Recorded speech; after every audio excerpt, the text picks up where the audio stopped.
Saya pernah tanya kepada kementerian dan kepada kepala BKN, kok masih ada ujian? Ternyata itu hanya untuk memverifikasi saja, Pak. Formalitas saja itu.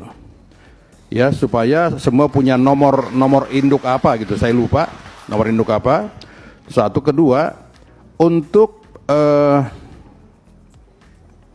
Kemenpan RB dan BKN itu bisa memverifikasi banyaknya tenaga honorer siluman.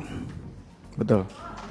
Ya, nah maka dalam rapat ini saya sampaikan, Pak Gaus sampaikan juga, dan teman-teman sampaikan supaya Kemenpan RB, BKN itu melakukan audit, ya kan, bekerjasama dengan BPKP. Siap. Untuk menemukan para tenaga honorer siluman itu, Pak. Saya banyak menemukan tenaga honorer siluman, tidak pernah tenaga honorer, tapi namanya masuk, diajukan ke Kemenpan BKN, nama yang honorer tidak masuk, yang tidak honorer yang masuk. Itu siluman, Pak. Siap. Jadi bukan hanya mafia tanah yang ada sekarang, mafia judi, mafia tenaga honorer juga sudah ada, Pak. Nah, ini kita perlu selesaikan ya dalam forum ini. Nah, mengenai database itu ya kan sejak undang-undang ini mulai berlaku, instansi pemerintah dilarang mengangkat pegawai non-ASN atau nama lainnya selain pegawai ASN. Nah, sekarang ini berkembang ada sudah mulai kembali diangkat sukarelawan, Bu Rike.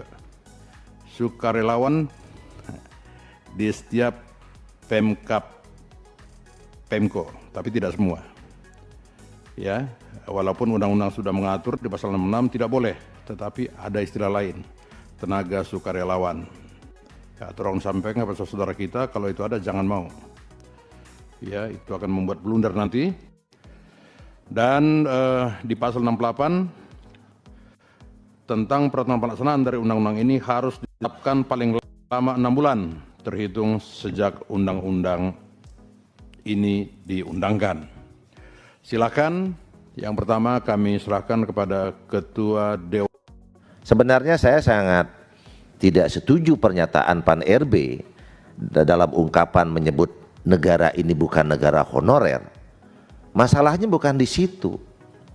Yang pertama adalah tenaga pengabdian rekan-rekan kita yang sudah puluhan tahun bekerja di masing-masing instansi ini harus kita selesaikan dalam pengangkatan P3K tanpa alasan apapun. Yang kedua adalah kita memberikan rekomendasi kepada Kementerian Pan RB. Sebenarnya Kementerian Pan RB ini sudah melanggar ketentuan pasal 68 Undang-Undang ASN terkait dengan pelampauan batas penyelesaian ini. Namun di dalam pelanggaran tersebut Pan RB memberikan dalih lain, ya, dalih lain, dan ini sangat mengesampingkan asas keadilan bagi teman-teman yang honorer ini. Dan satu hal lagi, pimpinan, rekomendasi yang saya sarankan, toh juga pemerintah menganggarkan sejumlah angka untuk membayar tenaga ini. Kenapa harus melalui pihak kedua, yaitu terkait pemberian hak kepada melalui outsourcing?